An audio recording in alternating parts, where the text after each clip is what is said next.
In this video, I speak with pizza expert Siler Chapman and sausage and pepperoni authority Darren Ezzo of Ezzo Sausage Company about the importance of using top quality ingredients for pizza. Albert Grande here, pizzatherapy.com. I am with Darren Ezzo and Siler Chapman. Well, I've got them cornered, and I want to talk about the price of pizza and the price of pepperoni. Yeah, so everybody knows this. I mean, pepperoni, any topping can get very pricey right now. Here's the question. Are you spending the extra 2-3 cents per pie to get the best of the best? That's my question to everybody. And I personally spend the extra 3 cents to get the best products. And one of them is Ezzo sausage and pepperoni.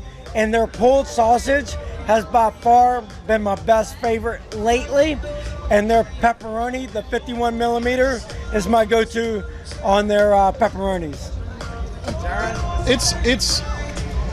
It's gonna seem like a hard thing to do initially to like make that leap, but once you start to realize that your customers are really appreciating a better quality of products on your pizza, they're gonna thank you for it, and they're not gonna really like.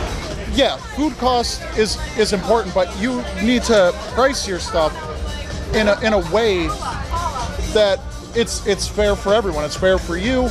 It's fair for your customers, but it's mostly so they get what they deserve. If you're shortchanging your customers because of your food cost price, that like you're really not doing the best for everybody. It's a negligible difference at the end of the day. That sticker shock of a case of pepperoni or a case of sausage or your cheese or a bag of flour doesn't translate to your customers. They're not looking at that. They're looking at the not even really the cost of the pie. They're looking at the quality of the pizza that they're eating and how they feel when they're done eating it. Yes. That's so important, how you feel when you're fed. That's 100% right. And so at the end of the day, if you're thinking about it, when you're charging maybe $10 more a case, but the breakdown and the consistency of per pepperoni on a pie that you have to give for the flavor that you're already giving. Fractions of pennies per It's fractions, slice. Yeah. But if you're looking at your proportions, you don't want to be that guy loading up like each slice. You don't want all the pepperoni falling off there. I'll be the first one to tell you that there is a point where there's too much pepperoni. You're doing yourself a disservice. You're taking away from your dough that you've worked so hard on. You're taking away from the quality of the cheese that you're using. You're taking away from the sauce that you've been working on, just by covering it in pepperoni for something like Instagram. It's you don't want, like, sure, yeah, there's like this whole like food porn craze where you want something that's like so over the top, but like go take that like over the top slice and eat it, and when you have grease running down your elbow, it's not the picture and the experience are two different things. You want experience. I was just telling Siler that there's Adam Tucker of Mifflin Pizza is like one of the best portioners of toppings. It looks like a oil painting, his pizzas, because everything is so perfectly just like put around, and the portions are unbelievable. It's not like everything's stacked up. You got pepperonis, you got mushrooms, you got peppers, and you're still getting all that flavor in a good balanced flavor. That's what you want. Balance. That's so important. But let's go even deeper than that. Let's talk about actual ingredients inside of your pepperoni. His pepperoni doesn't even sweat. How many times do you get on your make line and you get your stuck pepperonis stuck together and you can't pull them apart? That's water that's compressed into your pepperonis. His doesn't even do that. Talk more scientific about that. So we make sure that we spent here. This is where we spend our money. We spend our money on scientific lab equipment to test our pepperoni for moisture protein ratios. Yes. So to have pepperoni, you need it to be a 1.6 to 1 moisture protein ratio, and that is the legal limit of to call something pepperoni. Other than that, it's dry sausage. That's why we have sausage for pizza, which is, it's dry sausage.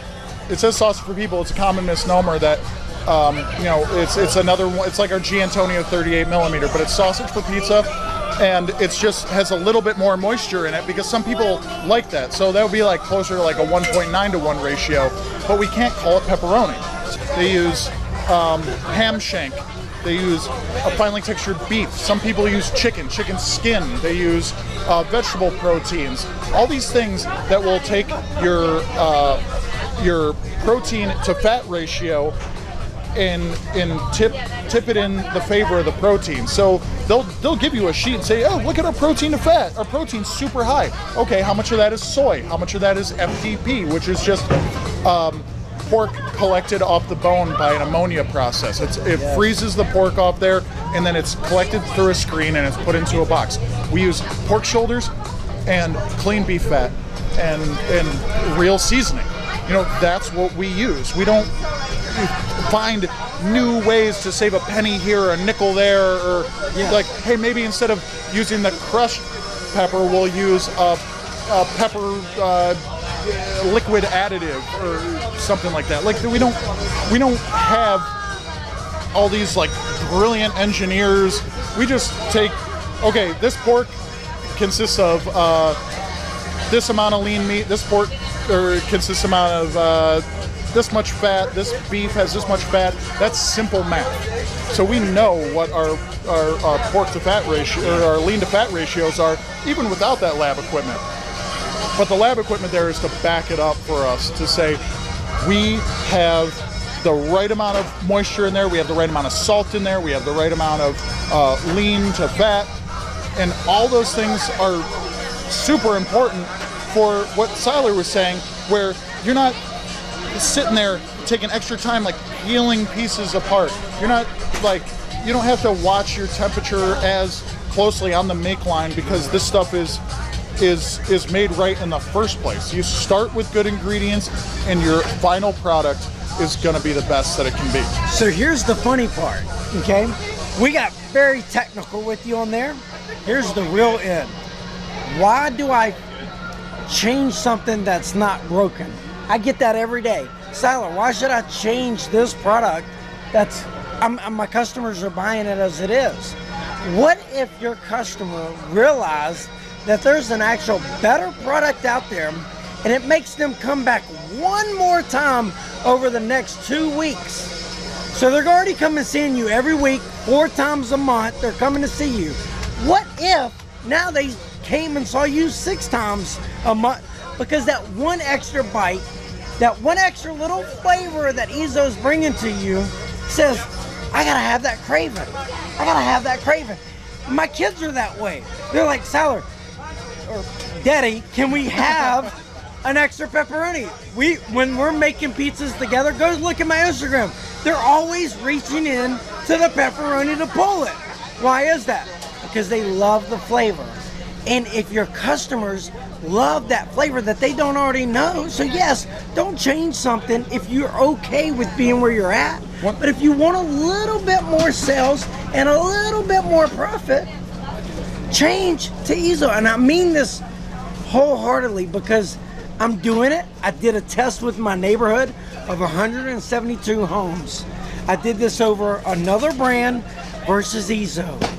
I had to prove to my wife, to my business partners, that at the end of the day, it's okay to spend that extra $10 more a case. And guess what? It won every single time. And we were 102% more in votes with this type of pepperoni and sausage. So I live my business life off of two quotes that I read a long time ago. One was from Grace Hopper. She was the first Rear Admiral of the Navy, and she was the person that coined the term computer bug. Like, she was that good of a coder. She like invented like modern computer coding, and she said the most dangerous phrase in any language is "we've always done it that way." Yes. And that's where you can get stuck. The other one is from Benjamin Franklin, and that's the how did it go? The taste of poor quality lingers long after the sweetness of good price is forgotten. Yes. Perfect. Now, I mean, that's perfect. Bottom line, gentlemen, you get what you pay for. Absolutely. And here's the funny part. Been In the dancing around pizza that for a industry, it's not like you can go buy your chicken and say, hey, I want you to price out my chicken and get this type of cut or this type of meat for your raw hamburger meat. I want this much fat, this much protein count. You can't do that in the pizza world. The pizza toppings are the pizza toppings, and it starts with old family generations toppings from the very beginning. He's a 4th generation meat cutter. I mean, I don't know how you. What's the word? I mean, I just say meat grinder. Like Meat grinder. Yeah, there you go. Me, There you go. Just me and my monkey. Just And it's a family operation. We support local. We support family. And we don't have a bunch of like board members or investors to answer to. I say it all the time. If other companies made pepperoni and salami and sausage the way that we did, their accountants would beat them to death with their own pepperoni sticks. There's no way they would get away with doing the things that we do because they're trying to save their investors of their like capital groups or whatever. A penny here, we're talking about fractions of pennies, and they're looking at everything, and they're gonna question everything. And what do they say? Like a camel is like a horse designed by committee. And when you have that many people looking at your like things like your food costs for your ingredients, from other pepperoni makers, other salami makers, you have hundreds, maybe thousands of people being like, that's not the right way to do it. What do they know about that? How many pounds of pepperoni have they made? I know I've made hundreds of thousands myself. I've mixed it, I've ground it, I've batched it, I've sliced it, I've hung it up in drying rooms, like doing clean and jerks into the drying rooms. Like, I've done I've cleaned the loading docks. I've chipped the ice out of the freezers. I've done every freaking thing in this business. I was running unloading trucks and driving forklifts for a year. I mean, like there isn't anything in this besides like maybe the accounting, which I'd rather jump in the river to do. But like I know enough to say these are the costs of all our materials, from like our bags to our the salaries to the electric bills, to be able to say this is our overhead, and I have a lot of help too on this, but like to say this is our cost, this is what we need to make to stay open, and this is a fair price to charge our people, that they can still use it without having to scare their own customers off, that they can keep their prices good and fair, and everyone's still happy. So you can have a pizza that you can eat 2 or 3 slices and feel amazing afterwards, and not being like, I need to take a nap. Yeah, I can eat. I get a lot of customers. I can eat 2 slices of pizza and go for a run. Yeah, I don't run often, but when I do. Darren, tell people how they can find Ezzo Sausage. You can go to our website, ethos.com, to check out our vendors, nutritionals, some of our history. You can go to some of our different cuts on there to get a better understanding of what these different slice counts and meat blends look like. You can go to at Ezzo Sausage Co. on Instagram. Also, if you Google at Ezzo Sausage Co., you'll find our Facebook page too. You can go to Perfecting Pizza and see some video. They just put up a great video that they did with us. There's plenty of places that you can go. You can call us. I'll give you my personal number. You can call our office number is 614-445-8841. You can email me or my brother. You can talk to this guy that's pushing this cart around. You can, so dezzo@ezzo.com for me. You can go to jezzo@ezzo.com for anyone that's in the Ohio area to get my brother. We can, we'll help you as best we can. Thank you, Darren. How can people find you, Siler? Siler at perfectingpizza.com. We just put up a beautiful in the warehouse in the factory. We put a whole full-blown video up on their whole operation because we're so impressed of everything they're doing right now. So very excited to see what the years come. Fourth generation guys here, family operation business. We're very happy to represent their brand. So Siler, thank you. Darren, thank you so much. Thanks, Albert. Pizza on Earth. I'll see you guys Thank you, on guys. the trail. Thank you, Siler and Darren. I'll put all resources discussed below this video. And while you're here, if you could show a little pizza love and subscribe, Pizza on Earth, goodwill to all.